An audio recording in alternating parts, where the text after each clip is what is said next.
రాజకీయాలకు తెరలేపారు. చేరికల కార్యక్రమం కోసం వైఎస్ఆర్సీపీ నాయకులు చిల్డ్రన్ ఎరీనా థియేటర్ కు ముందస్తు అనుమతి తీసుకున్నారు. VMRDAకు 71,300 రూపాయలు చెల్లించి బుక్ చేసుకున్నారు. వైఎస్ఆర్సీపీలో చేరికలను ఓర్వలేకపోయిన కూటమి నేతలు చిల్డ్రన్ ఎరీనా థియేటర్ కు అనుమతి లేదంటూ ఆరోపణలకు దిగారు. పోలీసులు థియేటర్ మెయిన్ గేట్ కు తాళం వేసి భారీగా మోహరించారు. కూటమి ప్రభుత్వ తీరుపై వైఎస్ఆర్సీపీ నేతలు మండిపడుతున్నారు.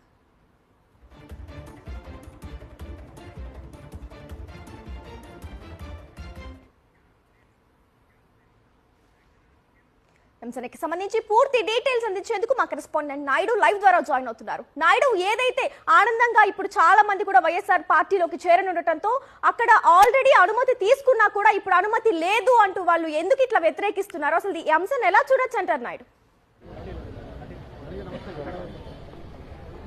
వైఎస్ఆర్సీపీలో చేరనున్న భారీ చేరికల మీద కూటమి నేతలు కుట్రలు చేస్తున్నారు. ముందుగానే ఈ చేరికలకు సంబంధించి వైఎస్ఆర్సీపీ నేతలు VMRDAకు నగదు చెల్లించారు, అలాగే అనుమతి కూడా తీసుకున్నారు. ఇంకా మరి కాసేపట్లో ఈ చేరికలు జరుగుతాయనగా VMRDAలో చేరికలకు అనుమతి లేదు అంటూ చెప్పి అధికారులు ఇక్కడ గేటుకు తాళం వేయడం కూడా జరిగింది. భారీ సంఖ్యలో పోలీసులు కూడా మోహరించారు.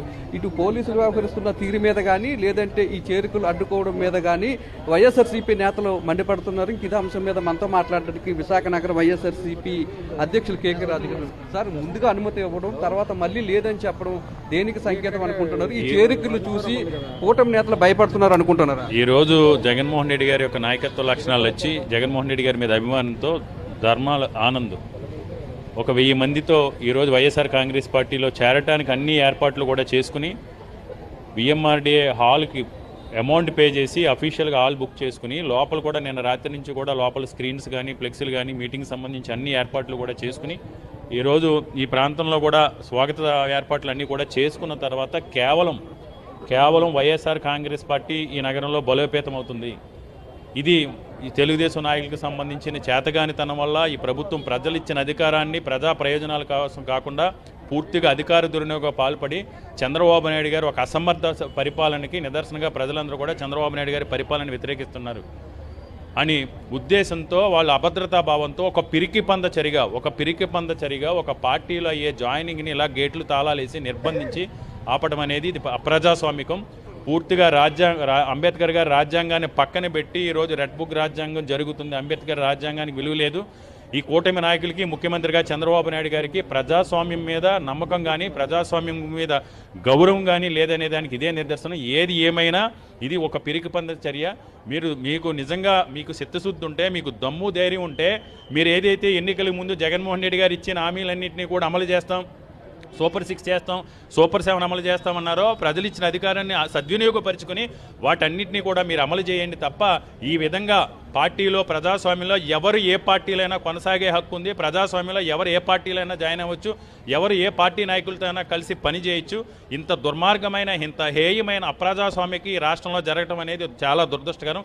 ఇప్పటికైనా కూటమి నాయకులు బుద్ధి తెచ్చుకుని అప్రజాస్వామిక చర్యలు మానుకోవాలి. ఏదేమైనా మేము ఈ కార్యక్రమాన్ని ఎట్టి పరిస్థితుల్లో కూడా జరిపి తీరుతాం. మేము అధికారులు కూడా ఒకటే డిమాండ్ చేస్తున్నాం, మీరు మీ నిబంధనల ప్రకారం పనిచేయండి తప్ప ఒక తెలుగుదేశం పార్టీ కార్యకర్తలాగా తెలుగుదేశం పార్టీ ఒక ఎంపీఓ లేకపోతే ఒక ఎమ్మెల్యే ఫోన్ చేసి ఈ జాయినింగ్ లాపండి పొలిటికల్ కార్యక్రమాలకి ఈ పొలిటికల్ పార్టీకి ఎన్నుదన్నుగా కాకుండా మీ సిస్టమ్ ప్రకారం ఎట్టి పరిస్థితుల్లోనూ కూడా నిబంధనలకు అనుగుణంగా అధికారులు వ్యవహరించాలని అధికారులు కూడా డిమాండ్ చేస్తాం. లేదంటే ఎట్టి పరిస్థితుల్లోనూ కూడా వారిపైన కూడా న్యాయపరమైన చర్యలు తీసుకుంటాం. ఈరోజు ఇక్కడ జరిగిన చర్య అనేది హేయమైన చర్య, ఇది ఒక పిరికిపంద చర్య. సార్, ఎప్పుడు అనుమతి తీసుకున్నారు, ఎంత కట్టారు VMRDA?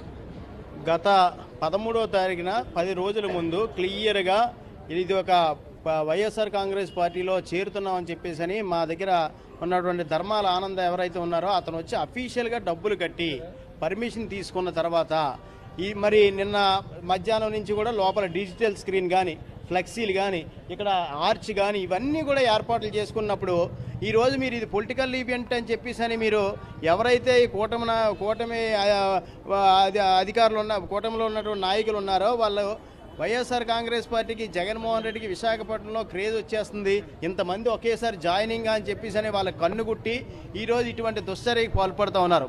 మేము అధికారులకు చెప్తా ఉన్నాం, మేము అఫీషియల్గా తీసుకున్నాం పర్మిషన్, పార్టీలో జాయినింగ్స్ అని చెప్పేసి పర్మిషన్ తీసుకున్న తర్వాత మీరు ఏ విధంగా ఇప్పుడు వచ్చి గేట్లు తాళాలు వేస్తారు? ఈరోజు మీరు ఇప్పుడు ఏదైతే చేస్తున్నారో దానికి మీరు మాత్రం రేపు దానికి తగ్గ పనిష్మెంట్ ఉంటుందని చెప్పేసి ఈ సందర్భంగా తెలియజేస్తా ఉన్నాం. మేడం, ఈ చేరికలు చూస్తుంటే ఏమనిపిస్తుంది, ఎక్కడైనా అధికారంలో ఉన్న పార్టీలోకి చేరికలు ఉంటాయి, కానీ ప్రతిపక్షంలో పెద్ద ఎత్తున చేరికలు చేరుతుంటే దాన్ని ఏ విధంగా చూడొచ్చు? ప్రభుత్వం మీద ప్రజల వ్యతిరేకత పెరిగిందన్న ఒక సంకేతంగా భావించారు. ఖచ్చితంగా అండి. ఎక్కడైనా మీరు చెప్పినట్టుగా ప్రభుత్వంలో చేరడానికి ప్రయత్నిస్తారు, కానీ ఈరోజు అపోజిషన్లో ఉన్న మా వైఎస్ఆర్ కాంగ్రెస్ పార్టీలో చేరడానికి ఎంత పెద్ద ఎత్తున ప్రజలు తరలి వచ్చారు అంటే ఎంతగా ప్రభుత్వం మీద వ్యతిరేకత ఉంది, జగనన్న ముఖ్యమంత్రిగా లేని లోటుని ప్రజలు ఫీల్ అవుతున్నారనేది క్లియర్గా అర్థమవుతుంది.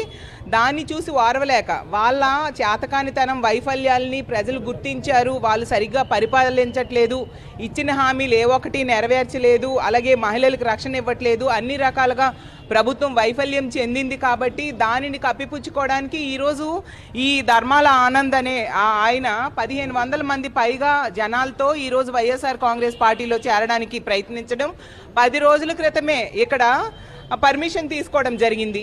అంతా కూడా పద్ధతి ప్రకారం చేస్తూ ఉంటే ఈరోజు గేటుకు తాళవేయడం ఎంత దుర్మార్గకరమైన చర్య అర్థం చేసుకోవచ్చు. నిజంగా ప్రజాస్వామ్యంలో ఉన్నామా రాక్షస రాజ్యంలో ఉన్నామా అర్థం కాని పరిస్థితి. ముందు నుంచి కూడా ఈ కూటమిలో ప్రభుత్వంలో ఉన్న నాయకులైనా అధికారులకు కూడా ఏ విధమైన డైరెక్షన్స్ ఇస్తూ ఉన్నారంటే ఎంతసేపు కూడా రెడ్ బుక్ రాజ్యాంగం ఎలా అమలు చేయాలి అన్న దాని మీదే దృష్టి పెడుతున్నారు తప్ప అంబేద్కర్ రాజ్యాంగం ప్రకారం వీళ్ళు అమలు చేయట్లేదు. అలాగే తీసుకుంటే ఇప్పుడు ప్రజలకు ఇచ్చిన హక్కు ఏ పార్టీలో ఉండాలి, ఏ పార్టీకి సపోర్ట్ చేయాలనేది ప్రతి ఒక్క వ్యక్తికి ఇచ్చే హక్కు. అంటే ప్రజల యొక్క ప్రాథమిక హక్కులను కూడా వీళ్ళు తొంగలో తొక్కుతూ అధికారుల్ని తప్పు దోవలో పట్టిస్తూ తప్పుడు పనులు చేయిస్తూ వీళ్ళు ఈ విధంగా వ్యవహరించడం వల్లనే మొన్ననే మనం చూసాము కేంద్ర తాలూకా నివేదిక, హోంశాఖ నివేదికలో మన పోలీస్ వ్యవస్థ పనితీరు 36వ స్థానానికి మన రాష్ట్రం దిగజారిపోవడం. కాబట్టి ఇంత దారుణంగా ఉంది. దీన్ని మేము తీవ్రంగా ఖండిస్తూ ఉన్నాం. ఎట్టి పరిస్థితుల్లో ఇక్కడ మీటింగ్ జరిపి తీరుతామని తెలియజేస్తూ ఉన్నాను. సార్ చెప్పండి, ఇటువంటి కుట్రలు రానున్న రోజుల్లో ఎలా ఎదుర్కొంటారు?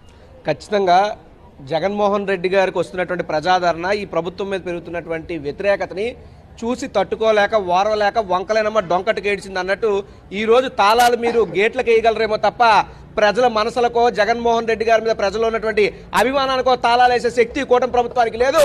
మీరేసే తాళాలు తాత్కాలికం. రేపు మీ ప్రభుత్వానికి తాళాలు వేసే రోజులు వస్తాయి.